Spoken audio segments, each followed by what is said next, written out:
जय श्री महाकाल, वंदे मातरम, जय हिंद। दोस्तों, स्वागत है आपका एग्री नर्सिंग इंस्टीट्यूट के डिजिटल प्लेटफॉर्म पर। जैसे कि आप सभी जानते हैं, हमने जो पहला चैप्टर था आपका एनिमल साइंस का पहला चैप्टर डाइट एंड न्यूट्रिशन पढ़ा था, जो कि डाइट एंड न्यूट्रिशन फर्स्ट या फिर फीड मैनेजमेंट फर्स्ट था। उस चैप्टर में हमने देख लिया था कौन कौन से क्वेश्चन आपके 12th बोर्ड के लिए इंपॉर्टेंट होने वाले, जो कि एग्रीकल्चर बोर्ड के क्वेश्चन थे। और उसमें हमने देखा था वो चैप्टर कितने नंबर का है और किस टाइप से आपसे पूछा जा रहा है। नेक्स्ट हमने बताया था कि फीड मैनेजमेंट सेकंड भी आपका एक चैप्टर है, जिससे आपका वही 3 नंबर का एक क्वेश्चन आपसे पूछा जाना है। तो इस 3 नंबर के क्वेश्चन को हम आज देखेंगे कि इस चैप्टर से आपको कौन कौन से क्वेश्चन से पूछे जाएंगे। और जैसा कि मैंने आपको बोला भी था कि जो वीडियो आया है इसमें आपको जितने क्वेश्चन करवाएंगे सारे इंपॉर्टेंट होंगे। वैसे सेम जो सेकंड चैप्टर हम स्टार्ट कर रहे हैं इसमें भी वही क्वेश्चन हैं जो कि आपके एमपी बोर्ड के लिए मोस्ट इंपॉर्टेंट होने वाले हैं। तो अपने दोस्तों के साथ में वीडियोस को शेयर जरूर कीजिएगा ताकि उनको भी कुछ इससे फ़ायदा हो सके। साथ ही साथ आप चैनल पर नए हैं तो चैनल को सब्सक्राइब कर लीजिएगा और वीडियो को लाइक करके कमेंट बॉक्स में बताइएगा हमारा पढ़ाने का तरीका और हमारा कंटेंट कैसा लगा। यदि इसमें कुछ बदलाव कर चाहते हैं आप तो वो भी हम करेंगे। और साथ ही साथ दोस्तों, ये जो पीपीटी आपको मिल रही है बाइलिंगुअल है, यानी कि यार हम मेरा दोस्त इंग्लिश मीडियम है उसको हम कैसे ये पहुँचाएँ। तो आप इंग्लिश मीडियम स्टूडेंट हो आप दोस्तों आपका, या फिर हिंदी मीडियम का दोस्तों, दोनों के पास ही आप क्या कर सकते हो, ये वीडियो आपका पहुँचा सकते हो। इस चैनल को आप उनके पास में शेयर भी कर सकते हो, इसकी जो लिंक है। ठीक है दोस्तों, आगे बढ़ते हैं। सबसे पहला जो आपका चैप्टर है दोस्तों, कौन सा, चैप्टर नंबर 2 का पहला क्वेश्चन हम देखते हैं कि साइलेज क्या है। What is silage. साइलेज के लाभ, गुण और विधियाँ लिखिए। विधियाँ हमें पढ़ना नहीं है, बस हमने इसलिए इस क्वेश्चन में डाल दिया कि आपको मालूम हो सके विधियाँ कौन कौन सी होती है। कभी कभार पूछा जा सकता है इसलिए, बाकी हमें इसको ज़्यादा इस पर ध्यान देना नहीं है। तो साइलेज के लाभ और गुण के बारे में हम देखेंगे कि वह विधि जिसके द्वारा हरे चारे को, क्या, जिसके द्वारा हरे चारे को हरी रसीली अवस्था में, ठीक है, जिसके द्वारा हरे चारे को रसीली अवस्था में गड्ढे में दबाकर सुरक्षित रखा जाता है। इसमें क्या करते हैं कि हरे चारे को गड्ढे में दबाकर हम सुरक्षित रखते हैं। क्यों? ताकि उसका रसीलापन और हरापन क्या रहे, जो क्या तो बना रहे। और इस प्रकार जो पदार्थ तैयार होता है, हरे चारे को हरी रसीली अवस्था में दबाकर गड्ढे में रखा, इस प्रकार जो भी पदार्थ आपके पास में बनकर तैयार होगा उस पदार्थ को किस नाम से जाना जाता है, साइलेज के नाम से जाना जाता है। कई बार लिखा आता है कि साइलेज को गड्ढे में दबाते हैं, इस विधि को किस नाम से जाना जाता है, तो इसको साइलोइंग, इन साइलोइंग के नाम से, इन साइलेज के नाम से दोस्तों जानते हैं। The method by which green fodder is kept safe. वह विधि जिसके द्वारा हरा चारा, ग्रीन फोडर मतलब कि हरा चारा, इज केप्ट सेफ मतलब केप्ट मतलब होता है रखना, सेफ मतलब कि उसको सुरक्षित बनाए रखना, कि वह विधि जिसके द्वारा हरे चारे को सुरक्षित बनाए रखा जा सकता है बाई प्रेसिंग इट इन, किसके द्वारा, बाई प्रेसिंग इट इन पिट। पिट मतलब होता है क्या, गड्ढा, किसको, प्रेसिंग मतलब गड्ढे में दबा करके, in it in A juicy state, किस अवस्था में, जूसी अवस्था मतलब रसीली अवस्था में, and the substance thus prepared, इस विधि से जो पदार्थ तैयार हो, सब्सटेंस मतलब कि पदार्थ जो तैयार हुआ है उस पदार्थ को इस प्रिपेयर्ड इज कॉल्ड साइलेज। उसी को हम किस नाम से जानते हैं, साइलेज के नाम से दोस्तों जानते हैं। तो हमने देख लिया कि साइलेज क्या है, साइलेज की परिभाषा क्या होती है, साइलेज किस प्रकार तैयार की जाती है। क्वेश्चन किस टाइप से बनेगा, सिंपल सा एक क्वेश्चन आंसर पूछ लेगा, व्हाट इज साइलेज। 3 नंबर का क्वेश्चन में आप आराम से इतना बड़ा लिखोगे 3 नंबर आपको मिल जाना है। चैप्टर बता चुका हूँ 3 नंबर का आपका आने वाला है। 3 नंबर में या तो डेफिनेशन पूछेगा, ऐसा नहीं, डेफिनेशन भी पूछ लेगा, गुण भी पूछ लेगा, लाभ भी पूछ लेगा, तीनों चीज नहीं पूछेगा। 3 नंबर में कोई सी एक चीज, या तो व्हाट इज साइलेज, या फिर right the characteristics of silage, या फिर right the advantage of silage. ठीक है, आगे बढ़ते हैं हम नेक्स्ट क्वेश्चन की ओर।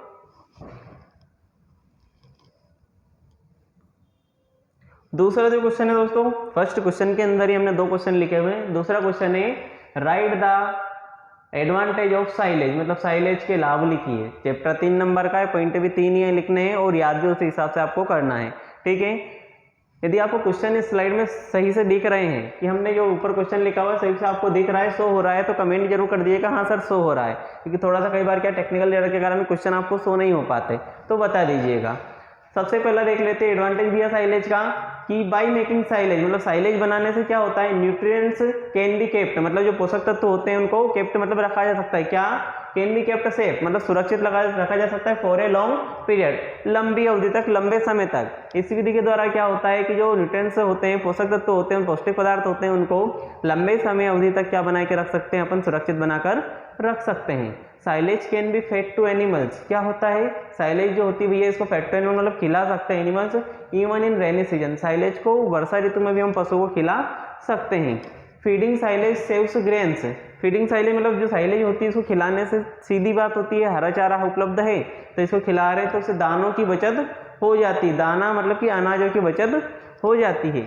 Silage is more digestible and tasty. Silage क्या होता है भैया, बहुत ज़्यादा पचनशील होता है, स्वादिष्ट होता है, क्योंकि हरापन सुरक्षित है, हरी अवस्था में उसको अपन ने सुरक्षित करके रखा हुआ है। So animal remain healthy and produce more milk. इससे क्या बनाएगा भैया, एनिमल स्वस्थ बना रहेगा पशु, और अधिक अवस्था में अधिक मात्रा में क्या करेगा, दूध उत्पादन करेगा। क्यों करेगा, क्योंकि वो ज़्यादा मात्रा में खा रहा है, उसको अच्छा दाना चारा मिल रहा है, अधिक मात्रा में खाएगा तो उत्पादन भी क्या होगा उसका अच्छा ही होने वाला है। साइलेज में पौष्टिक पदार्थ क्या होते हैं भैया, पौष्टिक आहार अधिक पाए जाते हैं, पौष्टिक आहार नहीं पौष्टिक पदार्थ अधिक पाए जाते हैं। Silage contains more nutritious food या nutrients as compare to other food, है ना, या as compare to other fodder, के अन्य चारों की तुलना में से पौष्टिक पदार्थ क्या होते हैं भैया, ज्यादा पाए जाते हैं। ठीक है, नेक्स्ट क्वेश्चन की ओर बढ़ेंगे। ये हो गए आपके दो क्वेश्चन, पहला था व्हाट इज साइलेज, दूसरा था साइलेज के लाभ। ठीक है, नेक्स्ट क्वेश्चन की ओर बढ़ते हैं अपन। क्वेश्चन क्या है, बहुत अच्छी साइलेज के गुण लिखिए। Right the benefits of very good silage. ठीक है, वेरी गुड साइलेज जो होती है उसके बेनिफिट्स क्या है या क्वालिटीज क्या होती है, पूछा जाता है। बहुत अच्छे साइलेज के गुण लिखिए या अच्छे साइलेज या फिर बहुत अच्छे साइलेज की विशेषता लिखिए, तो दोनों के क्वेश्चन का आंसर सेम रहेगा। सबसे पहला क्या है भैया, गंध, मतलब कि स्मेल, तो स्मेल गुड, स्मेल है ना, गुड स्मेल बोलेंगे, smell good. Silage smells of acetic acid, जो स्मेल होती है किसकी भैया, गंध होनी चाहिए, किसकी गंध होनी चाहिए, एसिटिक अम्ल की गंध साइलेज में बनी होना चाहिए। कि गुड स्मेल का बात करेंगे, good silage smells of acetic acid, जो गुड साइलेज होती है, बहुत अच्छी silage, sorry very good silage smells of acetic acid, जो वेरी गुड साइलेज होती है इसमें क्या बनी होती है भैया, जो एसिटिक एसिड की स्मेल मतलब गंध बनी रहती है, सिट्रिक एसिड। ठीक है, due to its sourness animals eat with relish, है ना, रिलीफ होता है। क्या इसमें क्या होगा, यदि गंध बनी हुई है, किसकी गंध बनी हुई है भैया, citric acid, sorry acetic acid की, सिट्रिक एसिड की गंध बनी हुई, तो पशु क्या होगा, इसकी गंध से, इसकी सुगंध से इसको अधिक चाव से खाएगा, अधिक मात्रा में खाएगा, और उत्पादन भी क्या कर पाएगा, अधिक मात्रा में दोस्तों ये कर पाएगा। पीएच की बात कर लेते हैं, जो पीएच होता है, पीएच की बात कर लेते हैं, एक मिनट, पीएच की बात कर लेते हैं। पीएच का क्या होता है कि pH, the pH of very good silage, यहाँ गुड साइलेज लिखा हुआ है, इसको हमें चेंज करके क्या लिखना है, वेरी गुड। ठीक है, जब भी आप इसके यदि नोट्स तैयार कर रहे हो तो नोट्स तैयार करते टाइम आपको देखना है कि इस साइलेज को वेरी गुड साइलेज बोलते ना कि गुड साइलेज। ठीक है, तो वेरी गुड साइलेज में क्या होना चाहिए भैया, जो पीएच होता है उसका, the pH of very good silage should be 3.5 to 4.2। Very good silage या बहुत अच्छी साइलेज का जो पीएच होता है कितना होना चाहिए, 3.5 से 4.2 होना चाहिए। फंगस या फफूंदी की बात कर लेते हैं। Good silage should be free of fungus. बहुत अच्छी साइलेज में क्या नहीं होना चाहिए भैया, फंगस नहीं होना चाहिए, फफूंदी नहीं होना चाहिए। फफूंदी होगी तो पशु उसको अधिक चाव से नहीं खाएगा। Bed silage gives off butyric acid, क्या होता है, फफूंदी होगी तो उसमें ब्यूटाइरिक एसिड जो होता है ना, इसकी मात्रा बढ़ जाएगी। ब्यूटाइरिक एसिड की मात्रा बढ़ना मतलब पशु उसको ज़्यादा मात्रा में खाएगा नहीं, अधिक रिलीज से मतलब चाव से नहीं खाएगा। जब अधिक चाव से नहीं खाएगा, अधिक मात्रा में नहीं खा पाएगा, तो प्रोडक्शन अपना उतना अच्छा नहीं हो पाएगा। कलर की बात कर लेते हैं। The colour of good very good silage should be cloudy with slight yellow thing. इसका कलर कैसा होता है, हल्का पीलापन लिए हुआ बादामी होता है। कैसा, हल्का पीलापन लिए हुए बादामी कलर इस साइलेज का होता है। नेक्स्ट क्वेश्चन की ओर बढ़ेंगे। क्वेश्चन हमारे कितने हो गए दोस्तों, सबसे पहला था व्हाट इज साइलेज, दूसरा था right the advantage of silage, तीसरा क्वेश्चन देख लिया हमने बहुत अच्छी साइलेज के गुण, या फिर राइट द बेनिफिट्स ऑफ, या फिर right the characteristics of very good silage, benefits नहीं qualities of very good silage. Methods के बारे में ज़्यादा याद करना है नहीं, लेकिन मेथड फिर भी देख लेते हैं कितनी, 3 मेथड से बनाया जाता है, गड्ढा विधि, ट्रेंच विधि और ट्रैट विधि, मतलब बुर्ज विधि, खाई विधि, और एक होता है आपका गड्ढा साइलो विधि। इनको बस नॉर्मली देख लेना, याद करने की जरूरत इनको नहीं है। ठीक है, आगे बढ़ते हैं। आगे आता है नेक्स्ट आपका सॉइलिंग। आप सभी सॉइलिंग को बहुत अच्छे से जानते हैं, क्योंकि अपन क्या है नॉर्मली बहुत ज़्यादा अधिकतर लोग क्या गाँव से बिलोंग करते हैं। हम जानते हैं भैया चारा पशु को खिलाते हैं, गए मस्त से खेत पे काटा और काट कर सीधा पशु को खिला दिया। बस पशु को काट के सीधा पशु को खिलाना ही क्या कहला रहा है, पशु को काट के नहीं, चारे को काट के, सॉरी है ना, चारे को काटा खेतों से और इसी अवस्था में, हरी अवस्था में सीधा पशु को खिला दिया। इसी विधि को हम सॉइलिंग के नाम से जानते हैं। ठीक है, कोई रॉकेट साइंस इसमें अपने को लगाने की जरूरत नहीं है।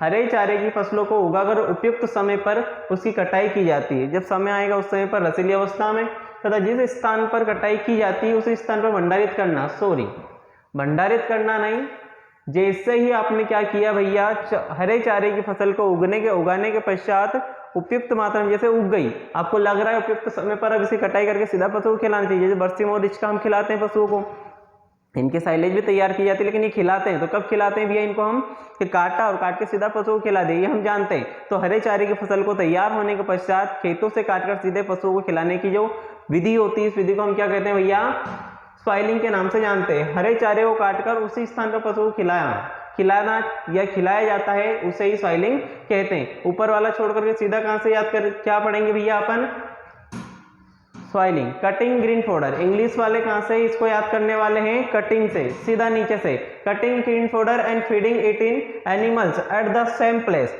जहां काटा वहीं काट के सीधे पशु को खिला दे। जरूरी नहीं है जहां काटा वहीं खिला दोगे, काटा काट कर यदि घर पे पशु बंधे हुए हैं तो वहां पे खिलाओगे, लेकिन वास्तव में बात क्या है कि काटा और काट के पशु को खिलाना, ऐसा नहीं इसको स्टोर करके रखोगे कुछ टाइम के लिए, ये नहीं करना है, ठीक है। तो cutting green fodder and feeding it to animals at the same place is called soiling. उसी विधि को आप किस नाम से जानते हैं, स्वाइलिंग के नाम से जानते हो। नेक्स्ट क्वेश्चन की ओर बढ़ेंगे। दोस्तों वीडियो पसंद आ रहा हो तो वीडियो को लाइक जरूर करना, कमेंट में बताना एक बार कि हमारा कंटेंट कैसा लग रहा है। दूसरी बात पढ़ाने का तरीका, तो तीसरी बात ये कि भैया यदि आपको सब कुछ अच्छा लग रहा है तो अपने दोस्तों के साथ में इस वीडियो को शेयर कर दीजिए, ताकि थोड़ा बहुत उनका भी क्या हो सके, भला हो सके, ठीक है।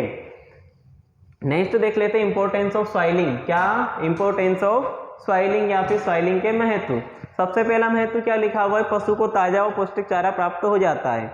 ऐसा अपना ही है, अपन पशु नहीं है, इंसान है, लेकिन अपना क्या है, खाने बैठे यदि गर्मा गर्म रोटी मिल गई तो अपन क्या करेंगे भैया, अधिक चाहो से मतलब अच्छे से खाएंगे और ज़्यादा खा पाएंगे। वैसे इनका है, यदि इनको ताज़ा चारा मिल रहा है तो ज़्यादा मात्रा में अधिक चाहो से खाएंगे, प्रोडक्शन अच्छा ये कर पाएंगे। Animal gate fresh and nutritious fodder, उसी समय पे मिल रहा है, इसलिए अपना भी ठंडा हो जाता है तो ज़्यादा अपन नहीं खा पाएंगे, ठीक है। Due too early harvesting of crops, क्या होता है, हार्वेस्टिंग क्या होती है, बहुत जल्दी हो जाती है। फसल की कटाई क्या करते हैं अपन, बहुत जल्दी कर लेते, क्यों, जैसे रसीली अवस्था हुई कटाई कर लेंगे, सूखने का इंतजार यहाँ पे करना नहीं है, रसीली अवस्था में काट के पशुओं को खिला दी जाती है। Many crops can be taken in a year, इसी कारण वर्ष में कई फसलें ली जा सकती हैं, क्योंकि क्या कर रहे हैं भैया अपन यहाँ पर, जो फसल थी हरे चारे की उसको काटा, पशुओं को खिला दिया, खेत हो गया खाली। अब इसमें हम दूसरी फसल को ले सकते हैं। Animal remains healthy by eating fresh green fodder, ताजा चारा खाएगा तो क्या कर बना रहेगा, स्वस्थ वो बना रहेगा पशु। Milk production of dairy animals increases, जो डेयरी एनिमल्स होते हैं इनका मिल्क प्रोडक्शन जो होता है भैया, मतलब दुधारू पशु या डेयरी एनिमल का मतलब ये नहीं है डेयरी पे रखे जाते हैं, यहाँ पर मिल्क एनिमल बोलेंगे, इनको क्या बोलेंगे हम, डेयरी एनिमल भी बोला जाता है, लेकिन मिल्क एनिमल बोला जाता है। ये वर्ड होता है MILCH, मिल्क एनिमल मतलब दुधारू पशु। दुधारू पशुओं के लिए क्या होती हुई है, उनके दुग्ध उत्पादन में वृद्धि होगी, हरा पौष्टिक चारा मिलेगा तो उनका उत्पादन क्या होगा, इससे बढ़ेगा। नेक्स्ट है all the nutrients become available to the animals, सारे पौष्टिक तत्व उपलब्ध हो जाएंगे, क्योंकि इसको ना तो स्टोर किया, क्योंकि साइलेज में भी पौष्टिक तत्व की कुछ मात्रा क्या हो जाती है, घट जाती है। हम बोलते हैं भैया 80 to 85% ही क्या रहेगा उसमें, न्यूट्रिएंट्स रहेंगे, सॉरी ना 80 to 85% बोल रहे हैं, लेकिन लगभग 30 to 35% क्या हो जाएगा, लॉस हो जाएगा। कितना हो जाएगा, इतने लॉस हो जाता है, तो बच कितना रहा, 70 to 75% बच रहा है। कितना, 70 to 75% उसमें क्या बच पाती है भैया, आपके पौष्टिक तत्व बच पाते हैं। लेकिन जैसे ही काटा और खिला दिया तो पौष्टिक तत्व सारे मिल जाते हैं, इसीलिए become available to nutrients, all nutrients, ठीक है, सारे पौष्टिक तत्व मिल जाएंगे। सीधे हरी अवस्था में क्या कर रहे हो, पशु को उसको खिला रहे हो, ठीक है। नेक्स्ट हम आगे बढ़ते हैं। नेक्स्ट क्या है आपका, है क्या है, व्हाट इज है, right its properties, benefits and methods. Methods के बारे में ज्यादा कुछ पूछा नहीं जाता है, पूछा जाता है कि व्हाट इज है क्या है। तो घास की सूखी हुई अवस्था को ही क्या कहा जाता है भैया, है कहा जाता है, ठीक है। घास सुखाने से घास को लंबी अवधि तक सुरक्षित रखा जा सकता है। अब घास को सुखाएंगे तो क्या होगा, लंबी अवधि तक इसको सुरक्षित भी रखा जा सकेगा, ठीक है। Drawing roughage term is cold, इसको बोला जाता है कि ड्राइंग द रफेज इस टर्म इज कोल्ड है, मतलब ड्राइंग द रफेज मतलब कि घास जो होती है उसको सुखाना, इस टर्म को ही, इस अवधि को, इस टर्म को ही किस नाम से जाना जाता है के नाम से जाना जाता है। घास को सुखाने से घास को लंबी अवधि तक सुरक्षित रखा जा सकता है, या फिर हरे चारे को सुखाकर लंबी अवधि तक सुरक्षित रखने की विधि क्या कहलाती है कहलाती है, ठीक है। बेनिफिट्स देख लेते हैं अपन क्या है, राइट द प्रॉपर्टीज या बेनिफिट्स की बात करेंगे अपन। Nutritious food can be preserved for long time by making hay बनाने से क्या होगा भैया, लंबी अवधि तक सुरक्षित रखा जा सकता है। किसको, पौष्टिक आहार को। वैसे है में मॉइस्चर क्या होगा, बहुत कम होता है, ठीक है। अब बाकी कुछ पोषक तत्व हमें मिल जाएंगे, लेकिन साइलेज से इसका कंपैरिजन बिल्कुल नहीं किया जा सकता। It can be fed to animals in any season, जैसे हमने देखा था साइलेज को रेनी सीजन में भी खिला सकते हैं, इसको एनी सीजन में खिला सकते हैं, मतलब कभी भी इसको खिलाया जा सकता है। लेकिन सूखा कर रख लिया, अब क्या ऐसी अवस्था में जब आपके पास में चारा कम होगा उस समय अवधि में आप इसको खिला करके पशु से क्या ले सकते हो, उत्पादन ले सकते हो। लेकिन भैया ये है ड्राई रफेज, क्या है, सूखा चारा। वो था ग्रीन रफेज, वो हरा चारा था। ड्राई रफेज खिलाओगे फैट परसेंटेज इंक्रीज होगा, ग्रीन रफेज खिलाओगे तो उसका मिल्क प्रोडक्शन इंक्रीज होगा, ठीक है। इसलिए एक पॉइंट देखा था, जो मिल्क प्रोडक्शन होता है इंक्रीज होता है। क्यों होता है, क्योंकि इसमें अमाउंट ऑफ मॉइस्चर ज़्यादा है। ड्यू टू है being more nutritious and digestible, है क्या होती है भैया, पौष्टिक तत्व अधिक होंगे, डाइजेस्टिबल होती है। Animal remain healthy and milk production increases, ठीक है, मिल्क प्रोडक्शन इंक्रीज होगा, लेकिन एज कंपेयर टू साइलेज नहीं होगा ज़्यादा। साइलेज से मिल्क प्रोडक्शन ज़्यादा इंक्रीज होगा, लेकिन है से इतना ज़्यादा इंक्रीज नहीं होगा। सीधी बात है, जब सूखा चारा खिलाओगे तो फैट परसेंटेज का जो अमाउंट होगा वही बढ़ता है। जैसे आपने कॉटन सीड के कपासिया खली का नाम सुना होगा, कपास खली इसको बोलते हैं, हम नॉर्मली जानते हैं कपासिया खली के नाम से। तो ये जो खली होती है भैया, इसका काम क्या होता है, फैट को इंक्रीज करना, वसा को बढ़ाना। तो फैट परसेंटेज को इंक्रीज करने के लिए ड्राई मैटर ही तो दे रहे हैं, सूखा पदार्थ दे रहे हैं। लेकिन यदि मिल्क प्रोडक्शन को इंक्रीज करना है तो हम जो हरा पदार्थ होंगे वो देंगे, ग्रीन पाउडर देंगे, ठीक है।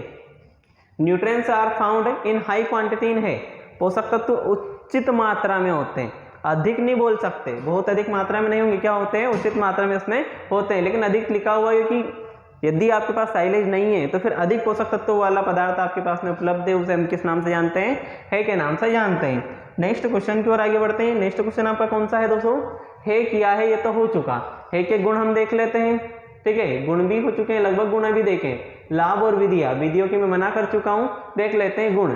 Hay should have more leaves because protein and vitamins are found in leaves, ये गुण है इसके कि हे क्या होती है, मोर लीव्स, हे में बहुत सारी पत्तियां होती है, और पत्तियां हमेशा किसका द्योतक होती है भैया, मतलब किसको बताती है, किसको शो करती है, विटामिन्स को और प्रोटीन को, क्योंकि पत्तियों में प्रोटीन और विटामिन पर्याप्त मात्रा में होते हैं। तो यदि पत्तियों की मात्रा ज़्यादा है तो पशु को कौन से न्यूट्रिशन मिल रहे हैं, कौन से पोषक तत्व मिल रहे हैं, प्रोटीन और vitamins.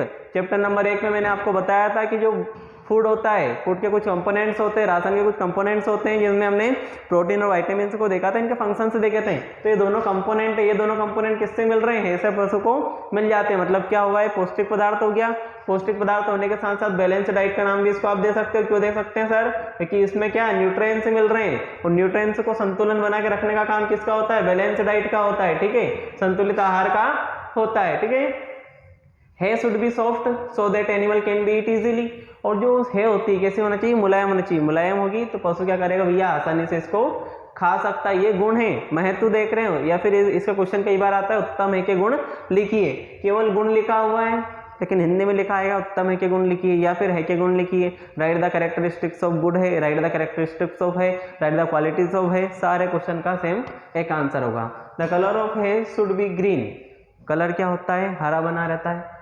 Because carotene is found in evidence in green colour, जो होता है भैया किसकी उपस्थिति में, जो कैरोटीन होता है इसकी मात्रा जो होती है हमें हरी ज़्यादा होती है। तो कैरोटीन किसको प्रदर्शित करता है, हरेपन को। यदि कोई सी भी पदार्थ, कोई सा रफेज क्या हरा बना हुआ है तो किसको प्रदर्शित करेगा, वो कैरोटीन को प्रदर्शित वो करता है। Hay should be made in the flowering stage, hay को किस अवस्था में, फ्लावरिंग अवस्था, जो पुष्पन अवस्था होती है इसमें कटाई कर ली जाती है, जिससे अगली जो फसल है उसके लिए भी समय मिल जाएगा, ठीक है। There should be not be any kind of soil और फंगस, इसमें किसी प्रकार की फफूंदी नहीं होती, ना मिट्टी होती है, इससे पशु इसको अधिक मात्रा में खा पाता है। There should be no weeds in hay, और साथ ही साथ किसी प्रकार का खरपतवार भी इसमें नहीं होना चाहिए। है should smell like the crop, ठीक है, जिस फसल से बनाई जा रही है उसकी सुगंध उसमें है तो उसको उत्तम है के उसमें हम रखेंगे कैटेगरी में, उत्तम है की कैटेगरी में इसको रखा जाएगा। From which it has been made, जिस फसल से तैयार किया गया उसकी यदि उसमें सुगंध है तो इसको हम किसकी कैटेगरी में रखते हैं दोस्तों, किसकी श्रेणी में रखते हैं, उत्तम है की श्रेणी में रखते हैं। नेक्स्ट क्वेश्चन की ओर बढ़ते हैं दोस्तों। नेक्स्ट क्वेश्चन आपका है सावधानियां हमें कौन कौन सी रखनी होती है। ठीक है बनाते समय कौन कौन सी सावधानियां रखनी चाहिए। विच प्रिकॉशंस या precautions while making hay, question आता है which precautions should be taken while making hay बनाते समय कौन कौन सी सावधानियां हमको रखनी है। सबसे पहली क्या है आपकी, harm due to falling of leaves in hay, पत्तियों के गिरने से हानियां। Nutrients are found in high quantity in hay, पहले ही बोला था पत्ती किसको शो कर रही है, लीव्स किसको शो कर रही है भैया, प्रोटीन को और वाइटामिन को। यदि पत्तियां ही गिर गई तो उसमें प्रोटीन और वाइटामिन नाम के जो दो कंपोनेंट अपने अवेलेबल बताए गए थे वही खत्म हो जाएंगे। हरापन कैरोटीन की उपस्थिति के कारण बताया था वो भी खत्म हो जाएगी। क्यों खत्म हो जाएगी, क्योंकि पत्तियां तो गिर ही गई है। तो हाँ यदि बनाएंगे तो उस समय क्या सावधानी रखना है ये देख रहे हैं। तो पत्तियों गिरने से बचाना है इन लीव्स, लीव्स जो होती है इनमें बहुत ज्यादा मात्रा में प्रोटीन और विटामिन होता है, हरापन होता है।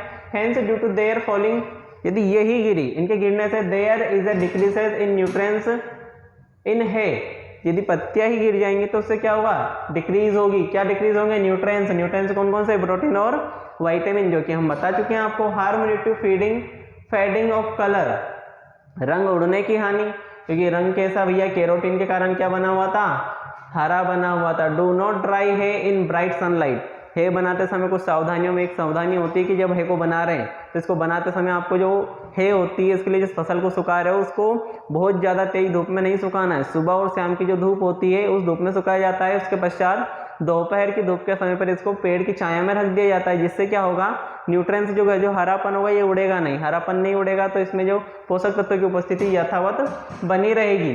Colour fades due to drying due to which there is decreases in nutrients, यदि बहुत ही ज़्यादा ब्राइट सनलाइट में बहुत तेज यदि हम क्या करेंगे उसमें सुखाएंगे धूप में तो पोषक तत्व क्या हो जाएंगे, इसमें कमी उनकी हो जाती है। नेक्स्ट है harm due to moisture in है शुड बी ड्राइड प्रॉपरली, यदि उचित मात्रा में उचित अवस्था से सुखाया गया तो है क्या बनेगी भैया, अच्छी बनेगी। अच्छी तरह से इसको सुखा लेना चाहिए। ड्यू टू मॉइस्चर, यदि इसमें क्या रहेगा, या नमी रह गई। फंगस मतलब जो फफूंदी होती है, क्या यदि मॉइस्चर इसमें रह गया, नमी रह गई तो इसमें फफूंदी रखने के चांसेस होंगे। Fungus developed and gets spoiled, तो इसमें क्या हो जाएगा, फफूंदी लग जाएगी, स्पॉइल्ड और खत्म हो जाएगा। यदि फफूंदी लगी तो पशु इसको नहीं खाएगा और नहीं खाएगा तो इसको फेंकना ही पड़ेगा। हार्म ड्यू टू फर्मेंटेशन, किण्वन के द्वारा हानि, किसके द्वारा हानि, किण्वन के द्वारा।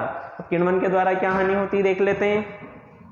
ड्यू टू हाई मॉइस्चर, किसके द्वारा, यदि बहुत ज्यादा मात्रा में, भी बोला था कि नमी नहीं रहनी चाहिए, यदि नमी इसमें है तो नमी के कारण क्या होगा दोस्तों, जो मॉइस्चर अधिक होगा, मॉइस्चर अधिक होगा तो फर्मेंटेशन क्या होगा, टेक्स प्लेस, फर्मेंटेशन सही नहीं हो पाएगा। ठीक है, फर्मेंटेशन बिगड़ जाएगा, किण्वन बिगड़ जाएगा। किण्वन बिगड़ने के कारण सीधा क्या होने वाला है, आपका पोषक तत्व क्या होगा कि किण्वन की क्रिया हो जाती है जिससे पोषक तत्वों में क्या हो जाएगी, कमी आ जाएगी। Due to takes place due to nutrients are decreases, जिसके कारण क्या होगा, न्यूट्रिएंट्स मतलब पोषक तत्व क्या हो जाएंगे, डिक्रीज हो जाएंगे, खत्म हो जाते हैं। ठीक है, ये है आपका क्वेश्चन नंबर, जिसमें हमने देखा क्या कि जो है बनाते समय कौन कौन सी आपको सावधानियां रखनी है।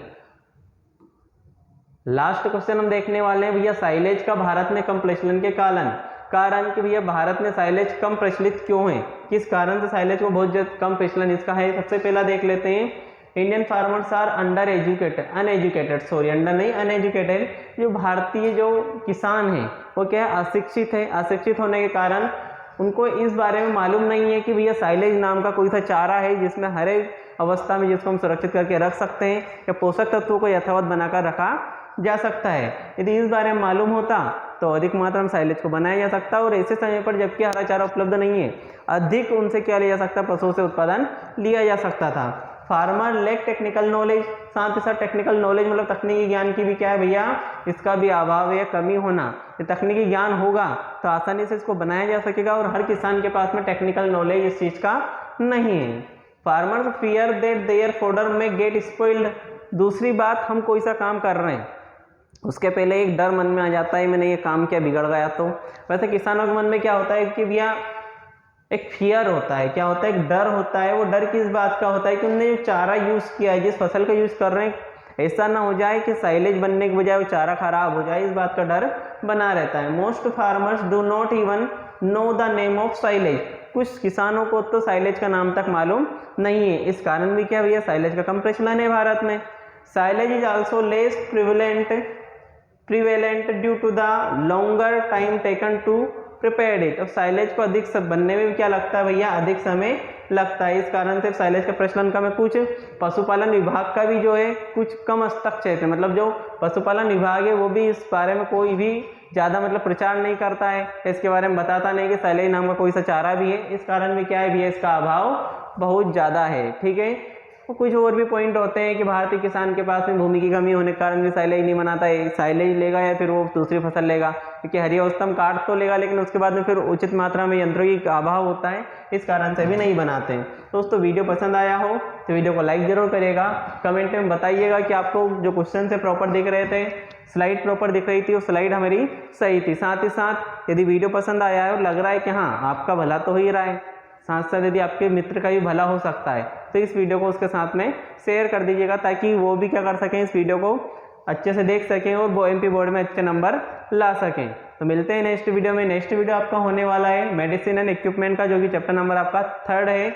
वो चैप्टर भी आपका लगभग 3 नंबर का ही आएगा। और ये चैप्टर आपका कितने नंबर का था, 3 नंबर का ही था। कितने नंबर का चैप्टर था तो 3 नंबर का, मतलब हम अभी तक 6 नंबर कवर कर चुके हैं। कितने नंबर, 70 में से 6 नंबर का कंटेंट मैं आपको करवा चुका हूँ। इसमें अब आपके ऊपर है कि आप किस तरीके से इस कंटेंट को पढ़ रहे हो। ठीक है, मिलते हैं नेक्स्ट वीडियो में। जय हिंद, वंदे मातरम, जय श्री महाकाल।